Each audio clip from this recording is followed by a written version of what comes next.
చూస్తే red book రాజ్యాంగం ఉంటుంది, రెడ్ బుక్ పాలన ఉంటుంది. ఏదో మాటలు చెప్తున్నారు అనుకున్నాం కానీ దాని పర్యవసానాలు వచ్చినప్పటి నుంచి వాళ్ళు మొత్తం అన్ని వ్యవస్థలను భ్రష్టు పట్టించి, ముఖ్యంగా పోలీసు వ్యవస్థను. రెడ్ బుక్ రాజ్యాంగం అంటే ఎట్లుంటుంది, ఒక ప్రజాస్వామ్య దేశంలో ఒక రాష్ట్రంలో ఎట్లా ఇంప్లిమెంట్ చేయగలరు అనేది వరుస పెట్టి తప్పుడు కేసులు పెట్టడం ద్వారా ఆచరణలో చూపిస్తూ వచ్చారు. దానికి తాజాగా వైఎస్ఆర్ కాంగ్రెస్ పార్టీ సీనియర్ నాయకుడు మాజీ మంత్రి గోవర్ధన్ రెడ్డి గారు కూడా ఈ మధ్య గురయ్యారు. అంటే ఏదైనా కేసులో ఆధారాలుంటే దాని మీద ఎంతవరకైనా పోవచ్చు, ఎంతో కొంత పొగ ఉంటే నిప్పు ఉందని చెప్పి దాని మీద పోయి చేయడంలో కూడా అభ్యంతరం లేదు. కానీ అసలు ఏమీ లేకుండా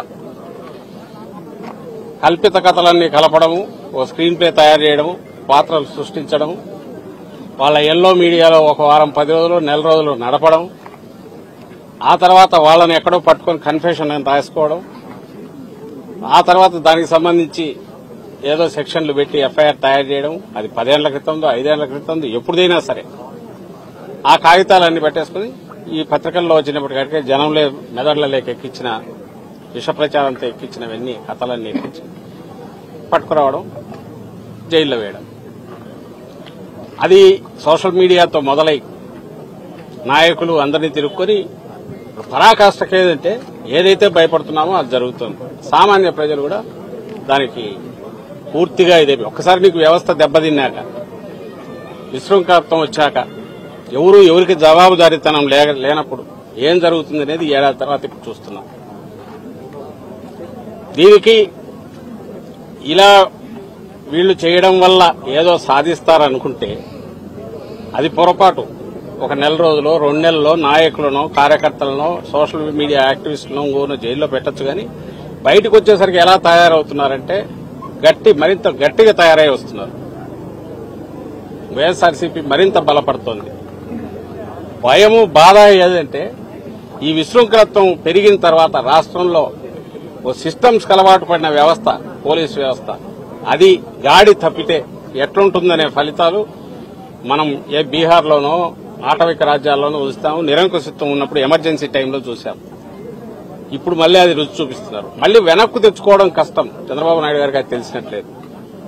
రెండవది, నువ్వు నాటిన విత్తనం ఈరోజు ఏదైతే రేపు దాని ఫలాలు ఎట్లుంటాయనేది కూడా ఆయన ఊహించట్లేదు. భయంకరంగా ఉంటాయి. ఇంత సింపుల్ అనుకోరా. కేసులు పెట్టచ్చు ఎవడి మీదైనా, ఇద్దరు కలిసినా లేదా ఒకరిద్దరు ఫోన్లో మాట్లాడుకున్నా దాన్ని బేస్ చేసుకుని ఒకటి పట్టుకొచ్చి కాళ్ళు ఎరగొట్టి కన్ఫెషన్ రాయించుకుంటే వరుస పెట్టి 10 మందిని జైల్లో తోయొచ్చు, హెరాస్ చేయొచ్చు. ఏదంటే అది స్థానిక సంస్థల ఎన్నికల్లో చూశాం, ఈ మధ్య జరిగిన ఉప ఎన్నికల్లో, నిన్నటికి నిన్న తెనాలిలో చూశాం. కేసు ఏదైనా తప్పులు చేస్తే కేసు పెట్టచ్చు, తప్పులేదు. రోడ్డు మీద కూర్చోబెట్టి సినిమాల్లో కదా మనం చూసి భయం వేస్తుంటది, ఒళ్ళు గగురు వస్తుంది. కాకి డ్రెస్ వేసుకుని బూట్కాలు కళ్ళ మీద పెట్టి లాఠీలతో బాదుతున్నారంటే మళ్లీ లాఠీ మార్చి లాఠీ. అసలు ఎక్కడున్నాం మనం? ఇదంతా దేని ఫలితం అంటే ఏడాది క్రితం వచ్చిన వీళ్ళ రెడ్ బుక్ పాలన ఫలితం. నిన్న చూశాను, అసలు ఎక్కడున్నామో కూడా అర్థం కాలే. ఈ జిల్లాలో కావలిలో ఎక్కడో ఏదో స్టేజ్ మీద మొత్తం బట్టలు లేకుండా డాన్స్ చేస్తున్నారు. అసలు దానికి ఎక్కడ ఇంతవరకు ఎప్పుడు ఇట్లా జరగల. ఎక్కడన్నా కొండల్లోనో ప్రైవేట్ గెస్ట్ హౌస్లోనో ఎక్కడైనా జరిగితేమని అనుకోవచ్చు. ఎవరు పట్టించుకునేవారు. మన సొసైటీలో, సభ్య సమాజంలో ఓపెన్ గా జరుగుతున్నాయి ఇవన్నీ. ఎందువల్ల ఇది సిస్టమ్ ఫెయిల్ అయిపోయింది. వాళ్ళకు తాబేదారులుగా ఉండే అధికారులను ముందు పెట్టి నడిపిస్తున్నారు.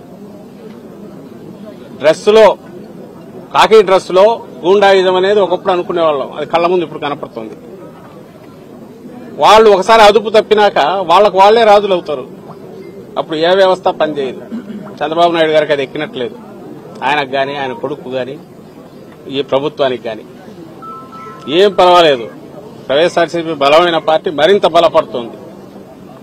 ఈయన ఎంత నొక్కాలని చూస్తే బంతిని గోడ కొట్టి ఎట్లా తిరగేస్తుందో అంతగా బలపడుతోంది. నేను ఇంతకుముందు అన్నట్టు మా వారి దానికంటే కూడా రాష్ట్రాన్ని ఎటు తీసుకుపోతున్నారు. తాము ఈ చెప్పిన ప్రామిస్లు ఏదీ చేయలేక క్వశ్చన్ చేసే వాయిస్ ఎక్కడుంటే అక్కడ దాన్ని నొక్కడానికి మిగిలిన వాడు ఎవడు గొంతు విప్పకుండా బెదరగొట్టడానికి టెర్రర్ క్రియేట్ చేశారు. ఈ టెర్రర్ను మరింత ప్రచారం చేసి ఎంటైర్ సమాజాన్ని దాన్ని భయపెట్టి అదుపులోకి తెచ్చుకోవడానికి ప్రచార సాధనాలన్నీ ఫుల్ ఉపయోగిస్తున్నారు. ఈ సందట్లో దోపిడీ భయంకరంగా సాగిస్తున్నారు. ఇది ఇప్పుడు జరుగుతున్న 1 year తర్వాత, ఈ పాలన తర్వాత.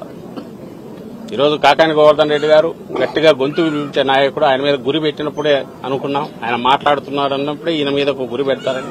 సీనియర్ నాయకులు ఎవరుంటే వాళ్ళ మీద గురి పెడుతున్నారు. తద్వారా ఏ రకంగా అయినా సరే పార్టీని బలహీనం చేయాలి, ప్రతిపక్షం అనేది లేకుండా చేయాలని చూస్తున్నారు. అది అసాధ్యం. అందులో వైఎస్ఆర్సీపీ లాంటి పార్టీని, జగన్మోహన్ రెడ్డి గారి లాంటి నాయకుడు, అంత పట్టుదల కలిగిన పటిమ ఉన్న నాయకుడిని వాళ్ళు ఏం చేయలేరు. దానివల్ల ఏమవుతుందంటే పార్టీ మరింత బలపడుతుంది.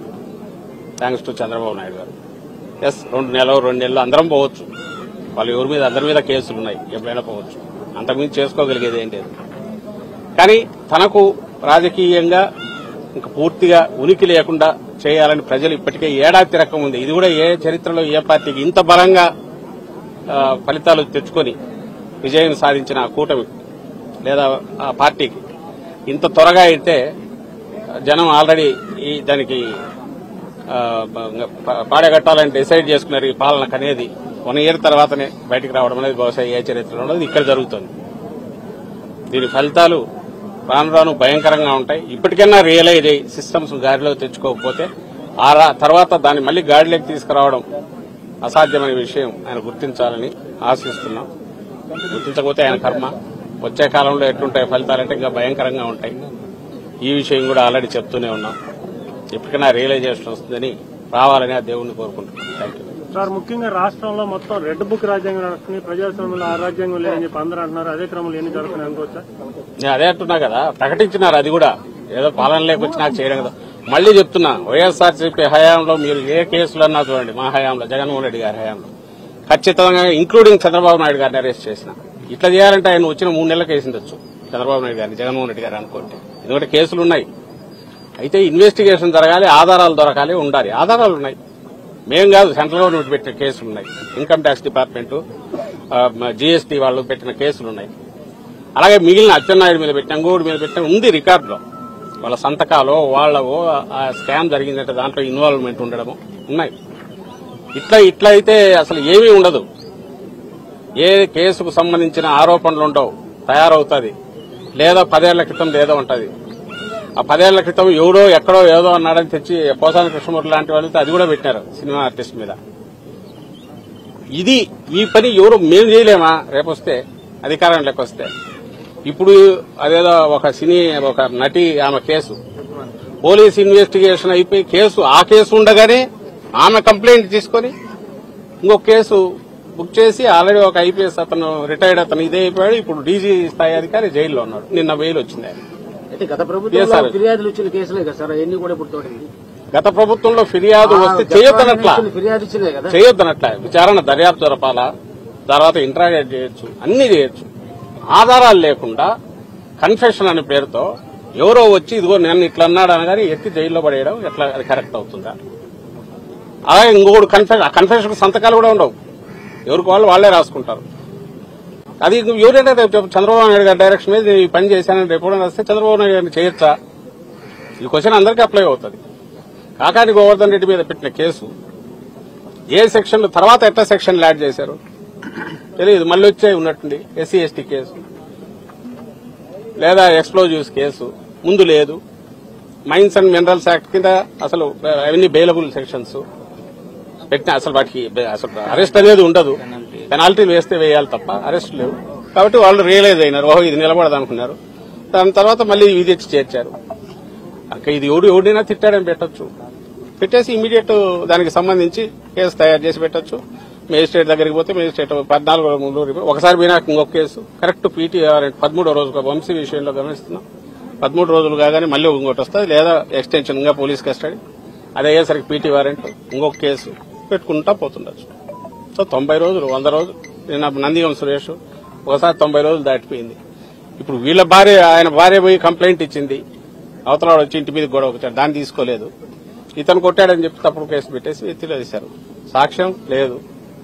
ఒకవేళ వాడు చెప్పకపోతే బలవంతంగానే చేయిస్తారు, సాక్ష్యం తీసుకుంటారు, దాంట్లో మళ్ళీ జైల్లో కొట్టారు. ఇంకా ఇవి నేరాలు అయితే అంటే ఇట్లా రాయించుకుని నేరాలు కథ రాసినట్టు పాత్రధారులను క్రియేట్ చేసి స్క్రిప్ట్ తో తయారు చేసి స్క్రీన్ ప్లేతో చేయడం మొదలు పెడితే ఇంకా అసలు మనల్ని ప్రొటెక్ట్ చేసుకోవడానికి ఉన్న కాన్స్టిట్యూషన్, మనం ప్రొటెక్ట్ చేసుకోవడానికి ఏర్పాటైన సిస్టమ్స్ అవే మనల్ని భక్షించడం మొదలు పెడితే, అవే మనల్ని ఇబ్బంది పెట్టడం మొదలు పెడితే ఇది డెమోక్రసీ ఏంటి? ఇక్కడ ఇంత ఎలక్టెడ్ గవర్నమెంట్లు ఎందుకు? అధికారులు కూడా వాళ్ళ కంట్రోల్లో వాళ్ళు ఉండరు. ఇది వరీసంగా ఉంది సార్. ఇప్పుడు గత ప్రభుత్వం హయాంలో అక్రమ మైనింగ్ జరిగింది, 250 కోట్ల రూపాయలు పెనాల్టీలు కూడా వేశారని మీ పార్టీకి సంబంధించిన మాజీ మంత్రి ఒక సందర్భంలో మీడియా ముందు ప్రచారం చేశారు. ఇది దాన్ని ఏ విధంగా చూడొచ్చు? అంటే అక్రమం జరిగింది, కాకాని గవర్నర్ని అక్రమంగా అరెస్ట్ చేశారు, మరొక ఎంపీని అరెస్ట్ చేయలేదని కూడా ఆయన అన్నారు. అంటే అక్రమ మైనింగ్ జరిగిందని ఆయనే అన్నట్టుగా చెప్తున్నారు, మీడియా ముందు కూడా అన్నారు. మళ్లీ చెప్తున్నాము, కేసులు పెట్టుకోవడంలో తప్పు లేదు, ఆధారాలు ఉంటే ఇన్వెస్టిగేట్ చేయడంలో తప్పు లేదు. వాటికి అరెస్ట్ అనేది ఎక్స్ట్రీమ్ లాస్ట్ స్టెప్ కింద ఉండాలి. ఎవడన్నా కోఆపరేట్ చేయడో ఇంకోటి అనుకుంటే లేదా హైలీ ఇన్ఫ్లుయెన్షియల్, అట్లంటే చంద్రబాబు నాయుడు గారు హైయెస్ట్ ఇన్ఫ్లుయెన్షియల్ పొజిషన్ లో ఉన్నాడు. ఆయన మీద కేసులు ఆయన రివ్యూ చేసి నీరుగార్చడానికి ప్రయత్నం చేసుకుంటున్నాడు. అరెస్ట్ అయిన వ్యక్తి, లిక్కర్ కేసులో బెయిల్ మీద ఉన్న వ్యక్తి, ఆయన డిసైడ్ చేసుకుంటున్నాడు కేసు. అప్పుడు ఏదైనా దాని మీద నిజంగా డిసైడ్ చేయాలి. బయటకు వచ్చి ఎక్కడో అసలు సంబంధం లేని దాంట్లో నీకు నువ్వు స్కామ్ అని ఈనాడు జ్యోతిలో రాసుకొని లేదా ఇంకోటి పడక ఎవడో ఒకటి మీద ఒకటి ఆరోపణలు చేస్తే దాన్ని బేస్ చేసుకుని ఒకటి కట్టు, అది కూడా అభ్యంతరంలా. కానీ అరెస్ట్ చేయడం ఏంటి? అరెస్ట్ కాకుండా నువ్వు ఎంక్వైరీ చేయలేవా? చేయలేని పరిస్థితి ఉందా? అందరికి మీకు మాకు అందరికీ తెలుసు. ఎంక్వైరీ చేయొచ్చు, 41 నోటీస్ ఇచ్చి పిలుచుకోవచ్చు, కూర్చోబెట్టి మాట్లాడుకోవచ్చు, అండ్ సాక్షులు ఎవరంటే వాళ్ళతో పిలిపి ఇవన్నీ చేయొచ్చు కదా. ఇంట్రాగేషన్ చేసుకోవచ్చు, ఇన్వెస్టిగేషన్ చేసుకోవచ్చు. ఇది ఎక్స్ట్రీమ్ స్టెప్ ఏదుందో దీన్ని చేయడానికి క్వశ్చన్ చేస్తున్నాం. ఆ ఎక్స్ట్రీమ్ స్టెప్ కు వెళ్లడానికి ముందు తతంగం నడిపేది ఫార్స్, అది కనపడుతుంది కళ్ల ముందు, దాన్ని క్వశ్చన్ చేస్తున్నాం. సోషల్ మీడియా కేసులన్నీ అలాంటివే. ఎవరో ఏదో చెప్పారు, వాడెక్కడో ఏదో అన్నారని చెప్పి దాని మీద డైరెక్షన్ ఇచ్చి వరుస పెట్టి అందరినీ తీసుకొని వస్తున్నారు. ఇంకా వరుస పెట్టి 10 ఏళ్ల క్రితం దగ్గర నుంచి పోస్టులని తీస్తున్నారు. ఎవడు దాన్ని సోషల్ మీడియాలో అబ్యూజ్ చేయడము, అసహ్యంగా రాయడం ఎవడు భరించు. అందులో వైఎస్ఆర్సీపీ కానీ జగన్మోహన్ రెడ్డి గారు కానీ అలాంటి వాటిని ఎప్పుడు సపోర్ట్ చేయం. ఉంటే గిట్టి ఉంటే వాళ్ళకి ఆ కల్చర్ ఉంది. బట్ దానికి సంబంధించి కేసులు పెడితే దాని ప్రొవిజన్లు దానికి ఉన్నాయి. అలాంటి దాన్ని తీసుకొచ్చి కిడ్నాప్లు, సుపారీ కిల్లింగ్ల సెక్షన్ పెట్టి నువ్వు అరెస్ట్ చేస్తే దానికి అంతెక్కడుంది? దీన్ని మేము క్వశ్చన్ చేస్తున్నాం. ఇది తప్పు. ఆ తప్పు ఎక్కువ చేసే కొద్దీ సిస్టమ్ కొలాప్స్ అయితే అది అందరికీ చుట్టుకుంటుంది. అది ఈ రోజు మాకు ఇదైంది, మొదలైంది, ఏం పర్లేదు, పోతే నెల 2 నెలలు ఉంటాం వస్తాం. ఎందుకంటే పాలిటిక్స్ లో ఉన్నాక ఈ మధ్య జగన్మోహన్ రెడ్డి గారు ప్రిపేర్డ్నెస్ అనేది ఉండక తప్పేట్లేదు, అరెస్ట్ అనేది తప్పేట్లేదు. బట్ దీన్ని రుచి మరిగినాక సిస్టమ్ ఇంకా తర్వాత నీ కంట్రోల్ ఎవరి కంట్రోల్ ఉండదు. దారుణ ప్రతి ఒక్కరికి తగులుకుంటాయి. అది సులభం. ఓ పవర్ఫుల్ పొలిటికల్ పార్టీ వాళ్ళే ఇంత క్యాజువల్ గా చేయగలిగినప్పుడు సామాన్యులు